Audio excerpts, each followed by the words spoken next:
isso.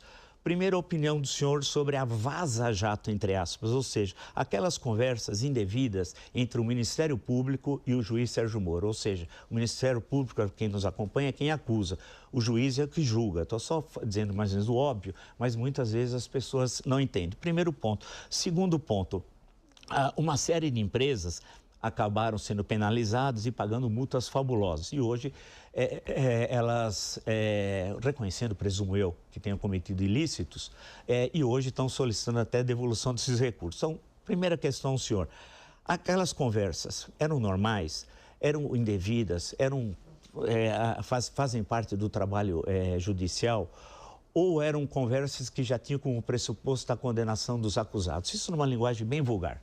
Ótimo. Aquelas conversas eram conversas republicanas que nunca passaram do limite da lei, Sim. da busca dos valores da justiça, dos valores da verdade e da justiça. Sim. O que você teve foi uma ação de hackers que pegaram esse material de forma criminosa, deturparam e houve uma disseminação distorcida daquelas mensagens, unindo mensagens distanciadas do tempo para simular situações e formular acusações contra a operação que jamais se comprovaram. Porque se tivesse qualquer ilegalidade na operação, basta você pegar a investigação, o processo, abrir Sim. e você vai encontrar o documento. Porque as nossas, diferentes daquelas do Supremo, eram todas públicas, diferentes daquelas que acontecem no Supremo.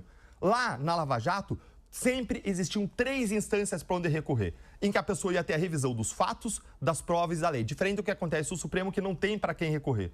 Lá existia a função separada de quem acusava, de quem julgava. Aliás, porque era da primeira instância, absolveu mais de 20% dos nossos réus. Sim. Ele denegou uma infinidade de pedidos de acusação, totalmente diferente do que acontece hoje lá no Supremo Tribunal Federal, em que quem praticamente acusa, julga, é vítima do caso, é um só e mesma pessoa e você não tem para quem recorrer. Não, pera um pouquinho. Aí, senhor, me desculpe, só para esclarecer. A ação penal 470, o processo no mensalão, oriundo do 2245, o inquérito do Ministério Público Federal, que teve como origem um pouco mais atrás a CPMI dos Correios, o julgamento foi considerado que deveria ser no Supremo Tribunal Federal. A princípio eram 40 réus, depois 38, dos quais 25 foram sentenciados. Ninguém falou nada que o julgamento deveria ser, a discussão fosse lá no STF. E por quê? Porque todo mundo tinha foro privilegiado. Porque aí houve a condenação da chamada de alguns setores de esquerda. Parece que a ética vale quando é para a esquerda e não para a direita. Aqui a ética vale para os dois. É isso que tem que acontecer. Então vamos falar a ética que vale para os dois. Lava Jato, o que acontecia? Sim. Foro por prerrogativa de função. Todo caso que tivesse 5 réus e um com foro por prerrogativa de função, o que você fazia? Sim. Mantinha no STF não 5, mantinha só a pessoa que tinha foro por prerrogativa de função e os outros 4 desciam para a primeira instância. Essa sempre foi a regra do Supremo Tribunal Federal. Inclusive, Bolsonaro não tinha foro privilegiado até o Supremo mudar a jurisprudência para pegar o Bolsonaro agora. Mudou durante a investigação do caso do Bolsonaro. Não foi feito para pegar o Bolsonaro. A gente imaginar que a jurisprudência do Supremo tinha como objetivo pegar o Bolsonaro. Durante o caso, enquanto eles enquadraram pessoas do 8 de janeiro, é ingenuidade. Existe uma guerra entre STF e Bolsonaro. Eu não tenho dúvida disso. E o objetivo é derrotar o bolsonarismo. É o que você fazia, as mensagens que surgiram ali da Vaza Toga, diferente daquelas da Vaza Jato, que vieram de um whistleblower, mostra isso. Mostra o ministro dizendo, usem a criatividade, quero desmonetizar uma revista. Mas é o que a gente viu acontecer. Mas deixa eu voltar naquela última questão. Não, deixa eu antes colocar, mas sabe por quê? A questão da empresa, vamos voltar. Vamos lá. Essa questão das empresas. Porque é o seguinte, o senhor por isso eu estou fazendo esse questionamento, porque nós estamos falando da Suprema Corte Brasileira, né? Ela é, segundo a cabeça, o caput do artigo 102, o guardião da Constituição, justamente o Supremo Tribunal Federal. E nós só tivemos uma eleição, como tivemos tranquila em 2022, graças ao Tribunal Superior Eleitoral, que fizeram tudo, inclusive no dia da diplomação, houve um atentado em Brasília. Depois, no dia 24 de dezembro, houve uma tentativa de explosão do aeroporto de Brasília. Se desse certo, quantos morreria? E no dia 8 de janeiro, um golpe de Estado que poderia levar à guerra civil no Brasil. Quantos brasileiros não morreriam? Então, foi graças à ação do Supremo Tribunal Federal e na eleição do Tribunal Superior Eleitoral, quase todas as votações unânimes, portanto, dos 7 ministros, é que nós tivemos tranquilidade como temos hoje. Então, eu não posso concordar e discordar, e tenho o direito, claro, e o senhor tem o direito de expor a sua posição, claro, em relação à questão do Supremo Tribunal Federal, que é o garantidor da Constituição. Certo. E ó, passa desde o ministro Marco Aurélio, a TV Justiça, que foi criada quando o ministro Marco Aurélio era presidente, ela passa ao vivo tudo.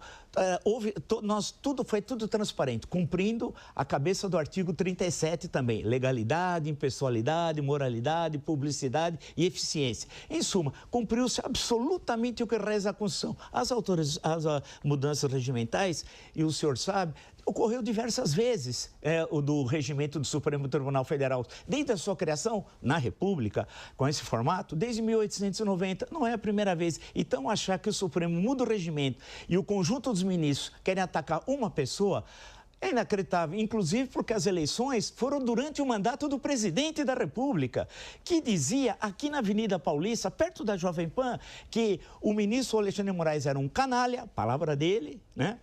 E disse que não cumpriria a ordem do Supremo Tribunal Federal.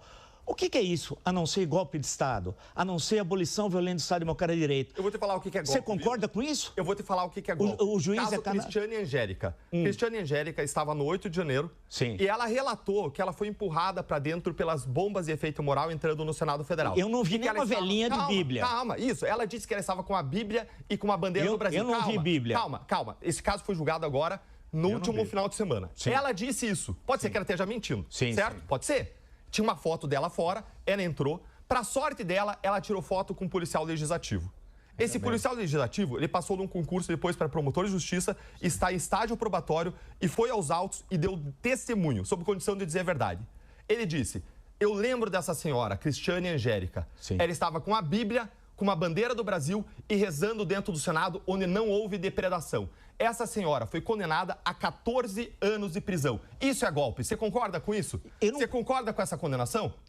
Tem algumas condenações que elas foram equivocadas e excessivas. Por exemplo, essa senhora. Agora, eu não posso dizer que o primeiro núcleo que considerado pelo Ministério, pela acusação, que foi condenado o ex-presidente da República a 27 anos, que seja um abuso. Certo. Então, isso está no Código, artigo 359L, artigo 359M, e que mudou quando? Dia 5 de maio de 2021. E quem era o presidente da República em 5 de maio de 2021? Eu vou conversar da Jair Bolsonaro. E quem era o presidente do Senado? Rodrigo Pacheco. Quem era o presidente da Câmara? Arthur Lira. Ou seja, o que eu estou querendo demonstrar é que não há nenhuma conspiração a priori, não só da estrutura penal, legal, como das instituições. Essa ideia joga uma mácula sobre o processo democrático brasileiro que justifica um avanço ditatorial. Foi o que nós assistimos na diplomação do candidato eleito em dezembro de 2022. O atentado ao aeroporto de Brasília não é terrorismo?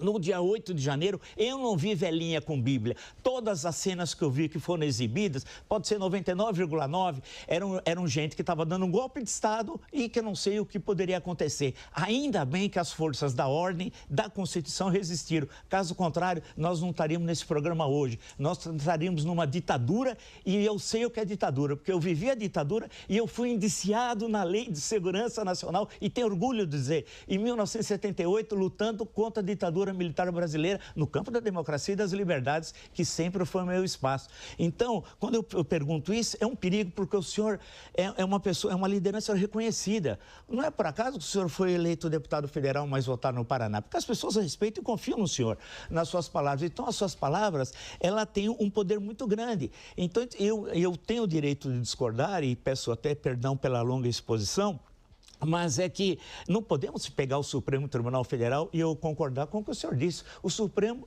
continua sendo, apesar de suas contradições, o guardião da Constituição. E se não fosse ele, hoje nós estaríamos numa ditadura. Quem queria matar Alexandre de Moraes? Quem queria matar Geraldo Alckmin? Quem queria assassinar Lula?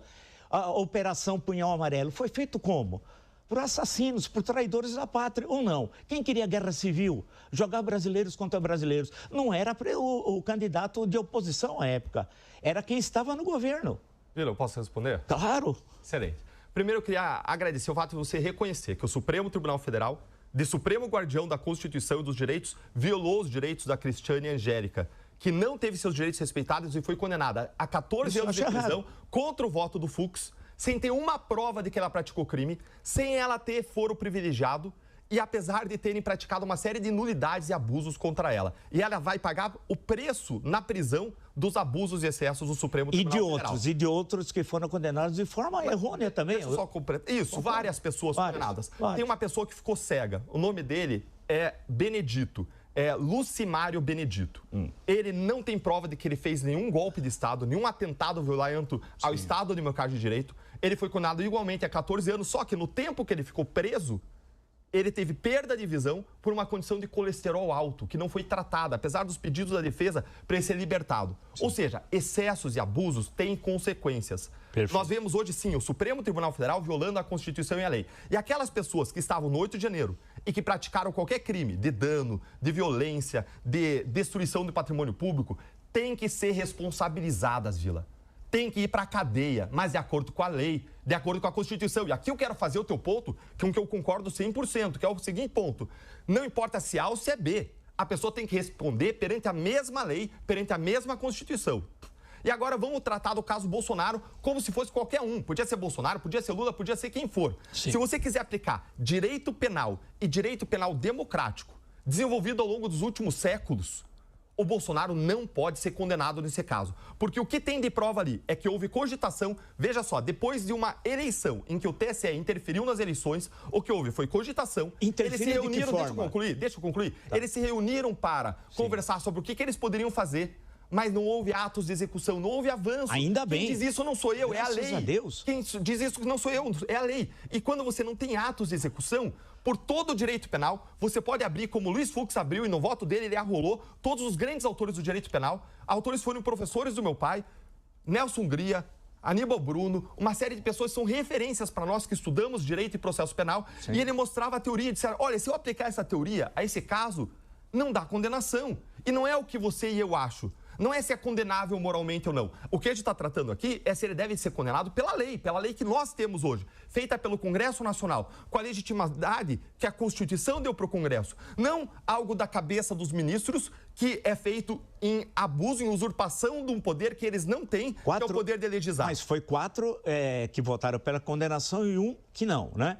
Agora, não tiraram a alteração do Código Penal nesses artigos, os dois que eu citei, o 359L e o 359M, foi feito dia 5 de maio de 2020. Tá, mas eu não estou falando dos crimes. O que eu estou dizendo é o seguinte, que existe um caminho para a pessoa praticar o crime, que todo mundo estuda no direito penal, que é o seguinte, a pessoa cogita, sim, depois a pessoa prepara, sim, depois a pessoa começa a executar e consuma o fato. Então vamos pensar o seguinte, vamos dizer que alguém pensa em matar sua sogra, cogita matar sua sogra. Essa pessoa pode ser punida criminalmente? Não. Pelo direito penal, não.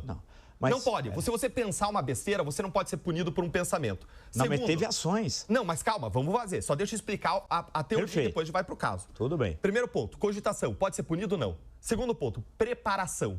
A pessoa faz ações. Ela vai comprar uma faca, ela faz um plano, ela escreve na agenda dela o que ela vai fazer. Sei. Ela pode ser punida nesse momento?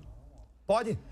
Mas não pode. Pelo direito penal e processo penal, não. Não é a minha resposta, não é a tua. É a da lei. Não pode ser punida. Ainda que ele comprou faca, ainda que ele escreveu na agenda. E não é assim pro Bolsonaro, pro Lula, para quem for. É assim para todo mundo. Isso é direito penal democrático, desenvolvimento ao longo dos últimos 200 anos. Porque nós queremos que a pessoa que prepara, que ela desista.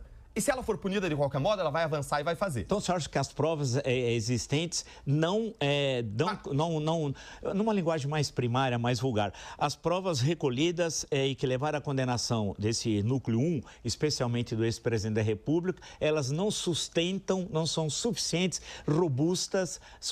robustas para condená-lo. Portanto, ele não deveria ser condenado por nenhum dos 5 crimes atribuídos a ele. É isso? Marco, não sou eu que estou dizendo isso, é a lei. Olha aqui, ó. Cogitação e preparação não é punido. Quando que é punido? Quando você começa a execução. Qual é o marco legal do começo da execução? É você exteriorizar atos que caracterizam a execução da descrição do crime como ela é feita na lei. Como que a lei descreve o crime? De abolição violenta do Estado Democrático de Direito e de golpe de Estado. Descreve a lei como a gente chama crime de conduta vinculada. O que é isso? É um crime que só é praticado mediante um determinado meio. No caso, violência ou grave ameaça. Ou seja, só quando a pessoa executa violência ou grave ameaça, só nesse caso a pessoa está executando aqueles crimes. Veja a redação. A redação... Isso. Não, eu estou tranquilo com a redação. Eu li 10 mil vezes a redação. Não, mas a redação... mediante violência ou grave ameaça. Ela exige isso. E você só vai ter alguém executando esses crimes, e eu estou falando de direito penal. Isso é indiscutível, isso não é assunto polêmico. Isso é assim. Só vai ter alguém fazendo execução desses crimes quando a violência ou grave ameaça. Por isso que a PGR e o Supremo precisavam desesperadamente vincular a ação daquelas pessoas acusadas com o 8 de janeiro. Porque eles tinham um vínculo com violência ou grave ameaça. Só que não tem prova disso. E aí a questão não é o que eu gosto, não é o que você gostaria, não é a questão moral, é a lei. Se você quer manter um Estado de Direito, se você quer manter ordem, se você quer manter segurança jurídica para A, para B, para todo mundo, para uma sociedade poder existir, ter ordem e prosperar, você só vai punir aquilo que na lei se encaixa e é punível como crime. Nesse caso, não é. E mais, lembre, Bolsonaro ele não avançou porque ele não quis. Ainda bem, né? Não avançou. Não avançou porque não quis agora. Mas ele queria golpe de Estado. Ele é um democrata? Ele é um democrata? Se ele quisesse, ele mudaria os comandantes das Forças Armadas. Ele decidiu preservar a democracia e não avançar. Ele preservar o Bolsonaro? É uma decisão dele. Ele preservar a democracia? Alguém conspirou contra a democracia? Desde o dia 7, especialmente o 7 de setembro de 2021, na Avenida Paulista à tarde, atacou o processo eleitoral, mentiu sobre as urnas eletrônicas, mentiu, dizendo que elas eram fraudadas, que aquela eleição era uma fraude, atacou ministros, atacou pessoas sem nenhuma prova, né? Avançou, convocou em reunião de ministros o golpe de Estado e tendo até uma minuta, só para quem nos acompanha, é um texto provisório de um documento que eventualmente pode se transformar num decreto, numa lei, etc., num manifesto. Chegou a apresentar, tem o defensor do general Paulo Sérgio, o advogado, deixou isso muito claro, quer dizer, houve a apresentação e graças a alguns militares, o general Freire Gomes em especial, que disse não, a aeronáutica, que não embarcou no golpismo, senão hoje nós não estaríamos aqui e nós teríamos um banho de sangue no Brasil. O Bolsonaro e o bolsonarismo não tem nenhuma característica democrática e não é direita. Quando eu citei do começo do programa UDN, o Afonso Arinos de Melo Franco, se estivesse vivo, teria, desculpe, resistência, eu ia usar uma expressão pesada, resistência ao Bolsonaro. Adalto Lúcio Cardoso teria resistência ao Bolsonaro. A Leomar Baleiro, eu estou falando de gente que passou pelo Supremo, excetuando o Afonso Arinos, Prado Kelly teria resistência. Imagine se eles vissem o Bolsonaro que mal consegue articular duas frases.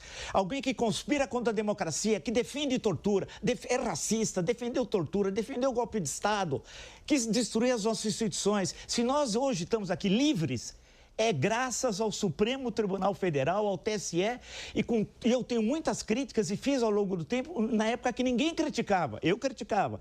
E não é fazendo ódio ao PT, porque basta ver o que eu escrevi, os livros que eu produzi e as críticas que eu fiz quando todo mundo que é bolsonarista hoje estava na Bolsa Miami achando o PT uma maravilha em 2010. E eu não. E eu fazendo as minhas críticas e pagando por isso, e pagando caro.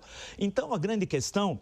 Eu acho muito importante que o Deltan Dallagnol coloca, porque ele coloca questões que muitas vezes alguns de vocês têm dúvida e expõe de forma muito clara e tem uma facilidade de exposição. O ponto é técnico, é legal. Tudo bem. E o ponto não é político. Você está falando sobre intenções. Não, mas você eu estou falando criminalizar. Não, eu vi os ministros. É uma coisa mais antidemocrática. Não quero criminalizar a palavra. Liberdade de expressão. Não, com todo respeito, assim. O que eu vejo? Eu vejo uma pessoa bem intencionada que quer defender a democracia. Nós precisamos defender a democracia, a pluralidade, a liberdade de expressão, o respeito aos outros. Sim. Agora, você avança para querer punir pessoas por intenções. Não. O Bolsonaro é golpista. Por liberdade de ele defende tortura. Defendeu o torturador, um assassino chamado Ustra, que matou dezenas de brasileiros aqui perto no Ibirapuera. Vila, quer dizer, quem defende o discordo dele, viola a Constituição. Mas o que isso tem a ver? Então, alguém que defende... na cadeia porque ele quer colocar na cadeia por 27 anos porque ele defendeu Ustra. Não, está aqui na Constituição, é crime inafiançável. Enquanto você tiver a liberdade de expressão, não, defender tortura não. Então eu vou defender o nazismo? Não. Olha, então, aí vamos existem algumas opiniões que são criminalizadas. Opiniões criminalizadas, a pessoa que responda pelo seu crime. Quando a opinião encaixa na lei como crime, e são raras as opiniões que encaixam, opiniões que encaixam na lei como crime são injúria. Injúria é uma opinião que você tem sobre outra que encaixa na lei. Mas quem defende tortura não pode ser democrático. Racismo. O senhor disse, Bolsonaro é democrata e defende tortura. Aí você não gosta, você vai combater ele na esfera das palavras. Aí você critica. Aí você não bota a pessoa na cadeia porque você discorda do que ela pensa. Não, tortura, quem defende torturador é crime contra a humanidade. Isso não faz parte da democracia, então, um advogado que defende, ele vai pra cadeia, é isso? Não, o advogado não. O advogado faz a sua tarefa. Não, a tarefa do advogado é defender seu cliente. A gente está separando aqui o que é crime e o que não é crime. Sim. A questão básica é o que é crime e o que não é crime. A gente não está discutindo o plano moral das ações, das intenções. O que a gente está discutindo é, ele deve ou não deve ser condenado? Existem ou não excessos praticados pelo Supremo Tribunal Federal? Sim. E o que a gente vê nesse caso foi um ministro escolhido a dedo no Supremo Tribunal Federal, sem sorteio. Alexandre de Moraes foi escolhido a dedo. Cadê o sorteio para a escolha de Alexandre de Moraes? Não tem. Que instaurou um inquérito de ofício. Cadê o pedido do Ministério Público da Polícia? Não tem. Que censurou uma série de pessoas, centenas de pessoas censuradas, não pelo que elas falaram no passado. Não foram derrubados posts específicos. As pessoas tiveram a sua língua cortada, a sua conta digital derrubada. Isso é vedado por convenções internacionais de direitos humanos. E muita gente foi para os Estados Unidos e pede a invasão do Brasil. Não, só concluir. Tem gente que no Brasil pede, está nos Estados Unidos pedindo invasão do Brasil. Por mais um mês. Quem? O X foi derrubado por mais um mês. Centenas de pessoas foram derrubadas as suas contas e redes sociais. Violando a lei. Falar no futuro. Se você viola a lei, o que o direito diz sobre isso? Você derruba posts específicos da pessoa. Se alguém não gostar do que você está falando comigo agora, a pessoa pode cortar a tua língua, cortar a tua rede social, mas ninguém tirar da fez Jovem Pan. É o que fizeram. Quem gosta de tortura e cortar a língua é o Bolsonaro. Era o Bolsonaro que queria cortar a língua. Blá, blá, blá. Não, o que ele fez contra a imprensa ao longo de 4 anos? Pressionou, atacou. Mas eu vou te falar o que o governo Lula As pessoas, eu posso dizer... O governo Lula entrou com ação só um minuto. A canopla, os jornalistas, quem nos acompanha sabe, os jornalistas tiravam a canopla. O que é canopla? É um microfone, vem o símbolo da empresa. Era obrigado a tirar para não ser agredido nas manifestações. Quem gosta de torturador, de assassino, não, como o Bolsonaro, ele não pode ser considerado um democrata. E a condenação que ele recebeu foi absolutamente injusta, de 27 anos. E agora tem de cumprir, não é falar que está doente. Porque na hora que conspirou contra o Brasil, queria matar brasileiros e apostando na guerra civil, né? Aí ele estava bem de saúde, né? Agora, na hora de cumprir a lei... Mas eu quero falar do Sérgio Moro. Mas eu quero comentar isso.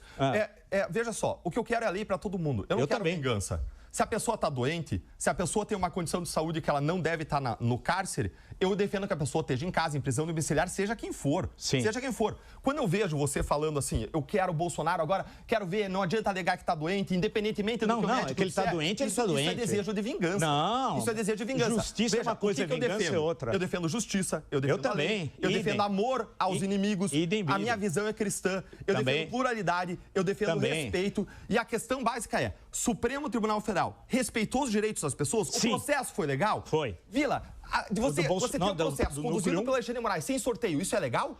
Isso é correto?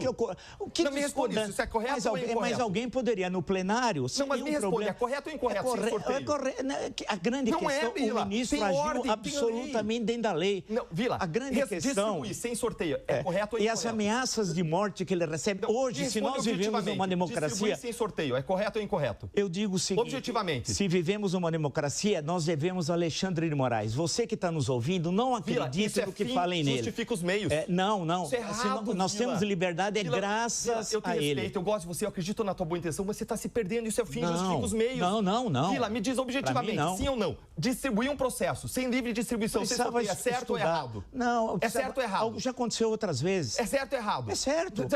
Não é errado, está na lei, é quebra da lei. Outras vezes. Deixa eu fazer outra pergunta. Não é a primeira vez. Outra pergunta, processo sigiloso, mandando censurar, sem notificar a pessoa, certo ou errado? Não, isso não é verdade. Aconteceu a rodo no Brasil, a rodo, por Alexandre de Moraes, nos inquéritos distribuídos sem... Isso está comprovado? Você tem dúvida de que isso aconteceu? Não, eu estou dizendo o seguinte, nós temos... Porque eu não tenho. Está comprovado.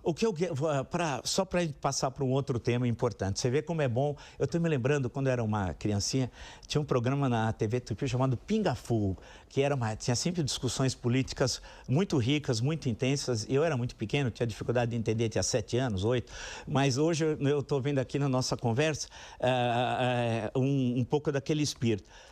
Eu não acho ruim, Vila. Eu quero ouvir. Não, eu quero ouvir. Me dá a oportunidade de confrontar. Claro, porque, olha, eu me lembrei de uma coisa. Sabe o que eu fico lembrando? Dos garantistas da Lava Jato. Sim, os garantistas que ficavam buscando um cisco no olho da Lava Jato e agora engolem uma trave. Não, eu também sou porque contra. tem uma visão de que o fim justifica os meios. Veja só, democracia é importante. Sim. De onde que veio essa atuação do Supremo? De uma coisa chamada democracia militante lá da década de 30, defendida por Carl Schmitt. Só que ele não defendia... Não podemos imputar isso. O Carl Schmitt é teórico do nazismo. Ele não defendia que na democracia militante a pessoa...